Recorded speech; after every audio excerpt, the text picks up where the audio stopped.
यदि आपको ये बातें पसंद आईं तो आप इन्हें अवश्य ही आगे बढ़ाएं। आपके 1 या 2 बच्चे हैं और कभी कभार आप उनकी शरारतों पर झल्लाकर उन पर हाथ उठा देते हैं, तो जरा सोचिएगा कि एक शिक्षक इतने सारे बच्चों को कैसे संभालता है। आप खुद टीवी या मोबाइल में व्यस्त हैं, आपका बच्चा आपके पास आता है, आप उस अधखिले फूल को झिड़क देते हैं, जाओ भागो पढ़ाई करो। जरा मन को शांत करके विचारिएगा कि एक शिक्षक किस तरह अलग अलग बुद्धि वाले और अलग अलग अभिरुचि वाले बच्चों को 45 मिनट तक एक सूत्र में बांध के रखता है अपनी कक्षा में।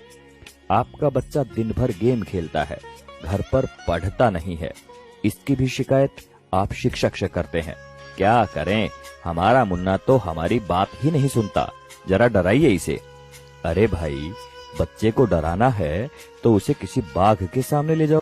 आप गुरूर ब्रह्मा टाइप की बातें रटते हैं, पर कुछ पेरेंट्स भगवान तो छोड़िए, शिक्षक को इंसान तक नहीं मानते। वे ये मानने को तैयार ही नहीं कि एक शिक्षक का व्यक्तिगत जीवन भी होता है, उसकी भावनाएं होती हैं, उसकी सीमाएं होती हैं। अन्य विभागों के कर्मचारियों की तरह शिक्षक सिर्फ एक वेतनभोगी ही नहीं होता, इसमें सिर्फ सेवा का आदान प्रदान ही नहीं होता, बल्कि छात्र शिक्षक के बीच तमाम मानवीय मूल्यों का भी आदान प्रदान होता है। आप अपने छोटे मोटे काम कराने के लिए सरकारी कर्मचारियों के आगे हाथ जोड़ते हैं, पैर पकड़ते हैं, लेकिन शिक्षक जो कि आपकी संतान को शिक्षा दे रहा है, उसकी एक गलती आपसे बर्दाश्त नहीं होती।